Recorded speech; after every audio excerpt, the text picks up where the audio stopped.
Presque un an après la mort de 2 femmes en mer Rouge, la région est à nouveau frappée par une attaque de requins.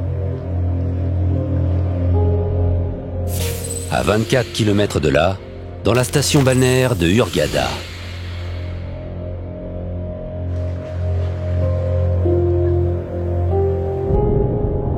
Vladimir Popov, 23 ans, est à quelques mètres de la plage lorsqu'il est soudain emporté sous l'eau. Les vacanciers, dont son père, contemplent la scène horrifiés. L'attaque est filmée sous tous les angles. Et la nouvelle se répand rapidement. Aujourd'hui, tout le monde a un téléphone sur soi. Dès qu'un événement tragique se produit, n'importe qui peut dégainer son appareil, filmer la scène et la partager. On se retrouve bombardé par ces images, ce qui donne la fausse impression que ces attaques sont permanentes, alors que ce sont des événements très rares.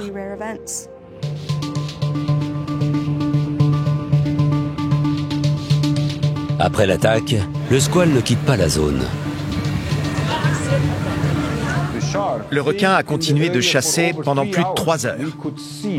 On était sur le ponton et on le voyait passer juste en dessous de nous. Il faisait des cercles. C'est ce qui a poussé les autorités à prendre la décision de le mettre à mort. Estimant que ce requin est toujours un danger, les autorités autorisent des pêcheurs locaux à l'attraper. C'est un requin-tigre femelle. La même espèce qui aurait attaqué Elisabeth et Roxana.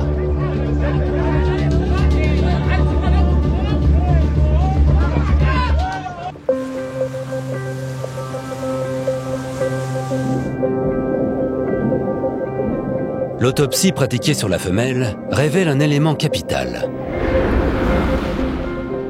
Celle-ci était gestante.